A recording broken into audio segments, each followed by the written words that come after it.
Good morning 10th class. Today we will discuss about what happen when metal react with acid. ये topic हमारी 10th chapter 3 का क्या है 3.32 topic है. First video, second video, third video में हमने discuss किया कि हमारे पास मेटल की प्रॉपर्टी क्या होती है, नॉन मेटल की प्रॉपर्टी क्या होती है, उनकी केमिकल प्रॉपर्टी क्या होती है. ये हमारे पास क्या है मेटल की थर्ड केमिकल प्रॉपर्टी है कि what happen metal when metal react with acid, कि जब मेटल एसिड के साथ में रिएक्ट करती है तब हमारे पास क्या होता है. लेकिन हमें पता है कि मेटल जब एसिड के साथ में रिएक्ट करती है तो वहाँ पर फॉर्मेशन होती है किसकी, सोल्ट की एंड हाइड्रोजन गैस की, सोल्ट की एंड हाइड्रोजन गैस की. तो हम यहाँ पर देखते हैं कि मेटल हमारे पास क्या है रिएक्ट करती है डाइल्यूट एसिड के साथ में, क्या बनाती है सोल्ट प्लस हाइड्रोजन गैस वहाँ से लिबरेट होती है. अभी हम यहाँ पर कंसीडर कर लेते हैं कि हमारे पास जिंक है HCl है, मैग्नीशियम है HCl है. तो जिंक क्या है ZnCl2 बनाता है, मैग्नीशियम क्या है MgCl2 बनाता है. ठीक है, एंड वो हमारे पास क्या है H2 गैस वहाँ पर लिबरेट होती है. तो ये हमारे पास क्या है यहाँ पर सोल्ट है. ठीक है, एंड एल्युमिनियम क्या बनाता है Al2Cl3 वहाँ पर कंपाउंड बनाता है एंड क्या है H2 गैस हमारे पास वहाँ पर लिबरेट होती है.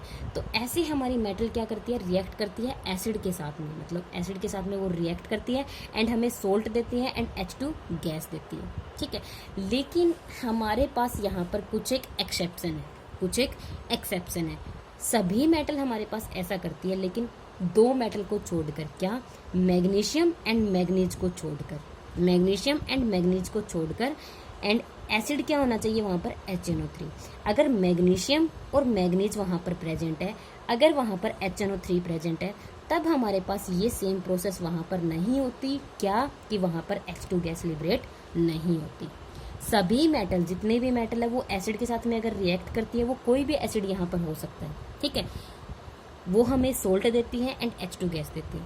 लेकिन अगर मैं बात करती हूँ किसकी, मैग्नीशियम की और मैग्नीज की, एंड एसिड अगर वहाँ पर HNO3 है, तो वहाँ पर ये वाली प्रोसेस वहाँ पर पॉसिबल नहीं होती. ये हमारी क्या है एक्सेप्शन है. मेटल जब रिएक्ट करती है डाइल्यूट एसिड के साथ में, वो क्या देती है हमें सोल्ट प्लस में hydrogen gas. But do all the metal react in the same manner, क्या हमारे पास सभी मेटल जो है वो इसी मैनर में रिएक्ट करती है? नहीं, हमारे पास वहाँ पर एक्सेप्शन है मैग्नीशियम और मैग्नीज, एंड एसिड उनमें क्या होना चाहिए HNO3. अगर वो एसिड प्रेजेंट है तो हमारे पास ये सेम रिएक्शन वहाँ पर पॉसिबल नहीं होती. तो वहाँ पर क्या होता है कि जब हमारी मैग्नीज और मैग्नीशियम रिएक्ट करती है HNO3 के साथ में, तो वहाँ पर H2 गैस ना लिबरेट होकर क्या बनता है वहाँ पर वाटर की फॉर्मेशन होती है. तो यहाँ पर हमें एक्टिविटी गिवन है कि collect all metal sample except sodium and potassium की, उनको छोड़कर हमें और मेटल को वहाँ पर कोलेक्ट करना है एंड हमें उन्हें रिएक्ट करना है किसके साथ में, एसिड के साथ में. तो हम वहाँ पर क्या ऑब्जर्व करते हैं कि अगर हमारे पास अनदर मेटल है मैग्नीशियम और मैग्नीशियम को छोड़कर, तो वहाँ पर हमारे पास क्या है सोल्ट बनता है एंड H2 गैस वहाँ पर लिबरेट होती है. लेकिन अगर हमारे पास मैग्नीशियम या फिर मैग्नीज प्रेजेंट है, ठीक है, एंड HNO3 एसिड है, तो वहाँ पर ये नहीं होता. ठीक है, तो right equation for reaction of magnesium, aluminium, zinc and iron with dilute acid, उनके लिए हम डिस्कस कर चुके हैं कि वो हमारे पास एसिड के साथ अगर रिएक्ट करते हैं तो वहाँ पर क्या होता है. Hydrogen gas is not evolve कब, when a metal react with nitric acid क्या होता है HNO3. इट इज बिकॉज, अब हमें यहाँ से याद भी क्या रखना है कि HNO3 हमारे पास क्या होता है स्ट्रॉन्ग ऑक्सीडाइजिंग एजेंट होता है. ये हमने लेसन फर्स्ट में पढ़ा था. ऑक्सीडाइजिंग एजेंट क्या होता है कि जब यहाँ पर H2 गैस लिबरेट होती है, अगर मैं यहाँ पर HNO3 लेती हूँ किसके केस में, जिंक और इनके केस में नहीं, मैग्नीशियम और मैग्नीज के केस में अगर मैं HNO3 लेती हूँ, तो ये स्ट्रॉन्ग ऑक्सीडाइजिंग एजेंट है. ये क्या करेगा, यहाँ पे जो H2 यहाँ पे रिलीज होती है उसको ऑक्सीडाइज कर देगा. एंड ऑक्सीडाइज कब होता है कि यहाँ पर ऑक्सीजन का एडिशन हो जाएगा एंड वहाँ पर हमें H2 नहीं मिलेगी, क्या मिलेगी वाटर मिलेगा. कि मैग्नीशियम जब रिएक्ट करता है HNO3 के साथ में, HNO3 हमारे पास क्या स्ट्रॉन्ग ऑक्सीडाइजिंग एजेंट है, तो वो जो H2 यहाँ पर रिलीज होती है उसको ऑक्सीडाइज कर देता है किसमें, वाटर में. इसीलिए मैग्नीशियम और मैग्नीज क्या है HNO3 के साथ में जब रिएक्ट करती है, और वो भी क्या होना चाहिए कंसंट्रेटेड, तो वहाँ पर हमें क्या मिलता है वाटर मिलता है. अगर वहाँ पे डाइल्यूट है अगर हमारे पास डाइल्यूट है, कंसनट्रेटेड का मतलब क्या है कि स्ट्रोंग हमारे पास HNO3 है, अगर वहाँ पे डाइल्यूट है तो वीक है, वीक के केस में हमारे पास वहाँ पर क्या है H2 गैस ही रिलीज होती है। ठीक है, it oxidize the H2 produce water and it self reduce करता है to any of the nitrogen oxide की फॉर्म में हमें वो मिलता है। But magnesium and manganese react with dilute HNO3, अगर वो डाइल्यूट HNO3 के साथ में वहाँ पर रिएक्ट करते हैं तो हमें क्या मिलता है, ओनली H2 गैस मिलती है। तो स्टूडेंट यहाँ पे जो दोनों रिएक्शन गिवन है कि कंसनट्रेटेड के लिए एंड डाइल्यूट के लिए, ये आपको याद रखना है। लेकिन यहाँ पर आप याद रख सकते हो अगर वहाँ पर कंसनट्रेटेड है, कंसनट्रेटेड का मतलब स्ट्रोंग है, होता तो ये स्ट्रोंग है, लेकिन अगर कंसनट्रेटेड है तो वहाँ पर H2 मिलेगा, अगर वहाँ पर डाइल्यूट है तो क्या मिलेगी, H2 गैस हमें मिलेगी। अगर कंसनट्रेटेड है तो वाटर मिलेगा, अगर डाइल्यूट है तो H2 गैस हमें वहाँ पर मिलेगी। किस केस में, मैग्नीशियम और मैग्नीज के केस में। ये हमारे पास एक्सेप्शन है सभी मैटर में।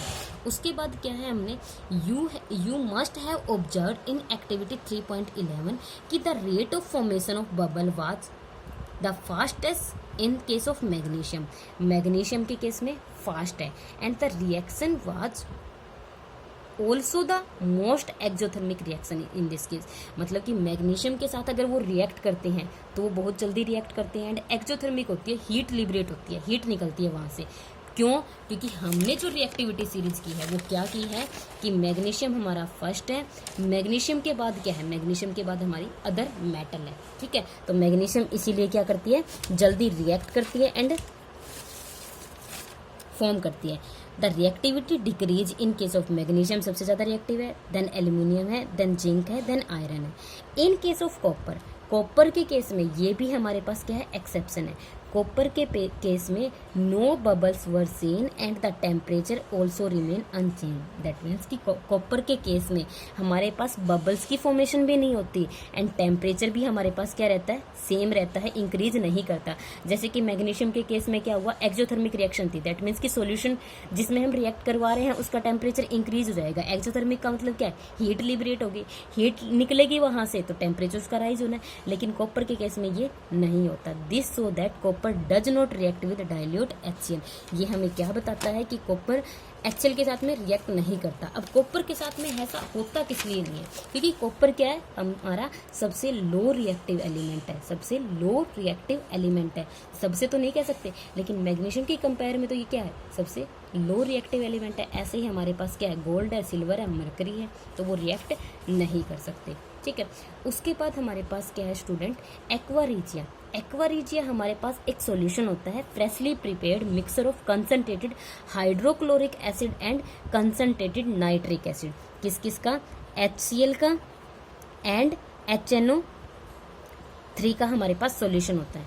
हमें क्या करना है, अगर मैं 3 ml HCl लेती हूँ तो 1 ml मुझे क्या लेना है, HNO3 लेना है, तो वो हमारा क्या कहलाता है, एक्वा रिजिया कहलाता है। क्या, HCl प्लस HNO3। लेकिन एक्वा रिजिया के लिए मुझे वहाँ पर अमाउंट फिक्स रखनी है। HCl की क्या रखनी है, 3 ml, HNO3 की क्या रखनी है, 1 ml।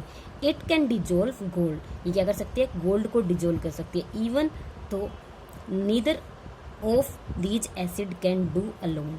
ठीक है, aqua regia is highly corrosive, fuming liquid है, मतलब कि जब हम इन्हें बनाते हैं ना तो इनमें से बहुत ज़्यादा फ्यूम्स लिबरेट होती है। जैसे कि आपने देखा होगा, अगर कई बार आपने HCl या HNO3 की बोतल देखी है तो उसमें से फ्यूम्स निकलती है। It is one of the fewer reagent that is able to dissolve gold and platinum. ये हमारे पास एक ऐसा सॉल्यूशन होता है जिसके अंदर गोल्ड एंड प्लेटिनम जो एलिमेंट मेटल्स है हमारे पास, वो क्या हो जाती है, डिजोल्व हो जाती है। लेकिन अगर मैं किसी अनदर सॉल्यूशन की बात करती हूँ, लाइक अगर आयरन की बात करती हूँ, तो क्या आयरन आपका कभी उसमें डिजोल्व होता है, क्या गोल्ड कभी वाटर में डिजोल्व होता है, नहीं होता। लेकिन इस एक्वा रिजिया सॉल्यूशन में HCl प्लस HNO3 में हमारा जो एक्वा रिजिया है वो क्या हो जाता है, डिजोल्व हो जाता है। वहाँ पर मुझे अमाउंट फिक्स रखनी है। अगर मैं यहाँ पर HCl 3 ml लेती हूँ तो HNO3 क्या लेना है, 1 ml लेना है मुझे। तो स्टूडेंट थैंक यू, आपको ये आई होप आपको ये वीडियो समझ आई होगी। अगर आपको समझ आए तो आपको लाइक एंड कमेंट जरूर करना है। एंड नेक्स्ट वीडियो में हम डिस्कस करेंगे कि how do metal react with solution of other metal, मतलब कि दूसरी मेटल के साथ में हमारी जो मेटल है वो कैसे, सॉल्यूशन के साथ में मेटल जो है वो कैसे रिएक्ट करती है। So thank you student and have a nice day.